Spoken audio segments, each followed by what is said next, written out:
স্বাস্থ্যমন্ত্রী কয়েকদিন আগে আসলে বলেছেন এই সংকটের শুরুর দিকে যে গত প্রায় ৮ বছর ধরে হামের টিকার ক্ষেত্রে কিছু একটা অসুবিধা হয়েছে।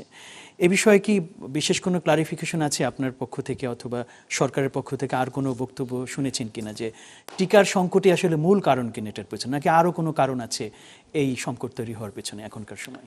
না, সংকট তো বিভিন্ন কারণেই তৈরি হতে পারে।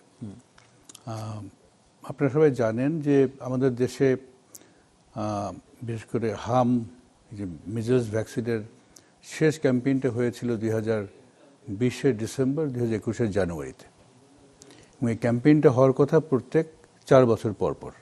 আচ্ছা। এবং 2020-21 সালেও যে ক্যাম্পেইনটা হয়েছে তখনকার সরকার তাদের লক্ষ্য, তাদের চিন্তা, তাদের ধ্যান ধারণা কতটুকু জনগণের জন্য ছিল এগুলো নিয়ে তো আমাদের দেশের সবারই সন্দেহ আছে। তবে আরো একটা বিষয়, তখন তো কোভিড থেকে মাত্র বের হচ্ছে দেশ, তখন কোভিড থেকে বের হচ্ছে, তখন কোভিড চলছে। জি, সেটাই। তো ওই সময় ভ্যাকসিনেশনটা যেভাবে করার কথা ছিল, কত এফেক্টিভলি তখন তারা করতে পেরেছে, হ্যাঁ, এ নিয়ে বেশ সন্দেহ আছে। এবং সেটাই আমাদের মাননীয় স্বাস্থ্যমন্ত্রী উনি মিন করতে চেয়েছেন যে আসলে গত 7-8 বছরে ওরকম এফেক্টিভ ভ্যাকসিনেশন হয়তো আমাদের দেশে হয়নি, বিভিন্ন কারণে হয়নি।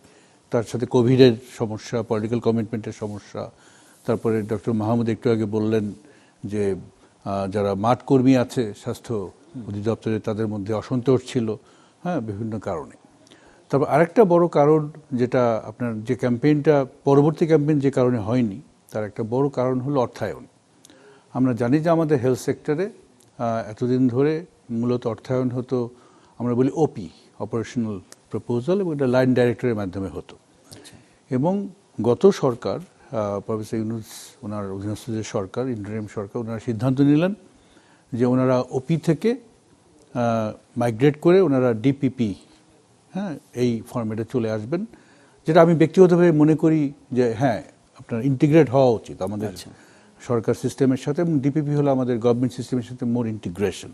হ্যাঁ, কিন্তু আমি যখন একটা সিস্টেম থেকে আরেকটা সিস্টেমে মাইগ্রেট করব, সেই মাইগ্রেট করার জন্য আমি কতটুকু রেডি ইন টার্মস অফ আমার যারা এক্সপার্টসরা আছেন, আমার যারা ম্যানপাওয়ার আছেন, তারা এটা কতটুকু রেডি, তাদের নলেজ কতটুকু আছে, হ্যাঁ, তারপরে যেভাবে ফাইন্যান্সিং ফ্লোটা হচ্ছিল, হ্যাঁ, ওইটা আমি নতুন সিস্টেমে গেলে পরে সেই ফাইন্যান্স ফ্লোটা একই রকম থাকবে কি না, আমাদের যারা ডেভেলপমেন্ট পার্টনার্স আছে, যারা হেলথ সেক্টরকে ফাইন্যান্স করে, মূলত বিশ্বব্যাংক সহ আরও যারা ডেভেলপমেন্ট পার্টনার্স আছে, হ্যাঁ, তারা কতটুকু প্রস্তুত, এই রেডিনেসটাকে আসলে সঠিকভাবে বোঝেনি এই আগের সরকার। না বুঝেই, আমি বলবো যে টু সাম এক্সটেন্ট এটা আমার কাছে মনে হয় যে কিছুটা ইনএফিসিয়েন্সি, কিছুটা ল্যাক অফ কমিটমেন্ট, কিছুটা বুঝের অভাব, হ্যাঁ, যার জন্য ভ্যাকসিন ফাইন্যান্সিংয়ে কিন্তু একটা বড়, শুধু ভ্যাকসিন না, হেলথ সেক্টরের বিভিন্ন রকম ফাইন্যান্সিংয়ে বড় ধরনের সংকট তৈরি হয়েছে। সংকটটা এখন পর্যন্ত আছে।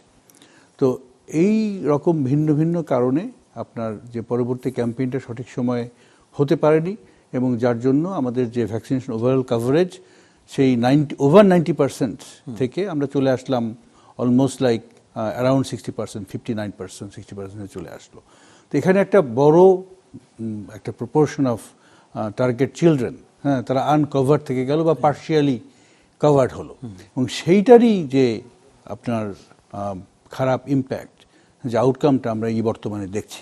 তো যদিও এই মুহূর্তে মিজলস বাংলাদেশের বিভিন্ন জায়গা থেকে রিপোর্ট আসছে, আমাদের মাননীয় এডিশনাল ডিরেক্টর জেনারেল সাহেব বললেন, সংখ্যাগুলো বললেন, আমি তো মনে করি একটা বাচ্চাও যদি কোভিডে ভোগে, এর দায় দায়িত্ব একটা বাচ্চাও যদি মারা যায়, সেটা কনফার্মড মিজলসে মারা যাক, বা একটা বাচ্চা যদি মারা যায়, তার দায় দায়িত্ব আমাদের সবার, আমাদের। এটা it's a shame to the country. বিশেষ করে আমরা তো বিশ্বের বুকে আমরা কিছুটা গর্বের সাথেই বলতাম যে আমাদের primary health care, family planning, immunization, এগুলো আমাদের সিগনেচার প্রজেক্ট, খুব ভালোভাবে চলে, এবং সেই দেশে আজকে এই অবস্থা, এবং সেটা অতীতের সরকারগুলোর, আমি বলবো কিছুটা ভুল সিদ্ধান্ত, কিছুটা ইনএফিসিয়েন্সির জন্য আজকে আমরা এই সংকটে পড়েছি। এটা আমাদের জন্য একটা লজ্জাকর ব্যাপার, এবং এখান থেকে আমাদের সবার সম্মিলিত প্রচেষ্টার মাধ্যমে এখন বেরিয়ে আসতেই হবে, আমাদের কোনো দ্বিতীয় অপশন নেই।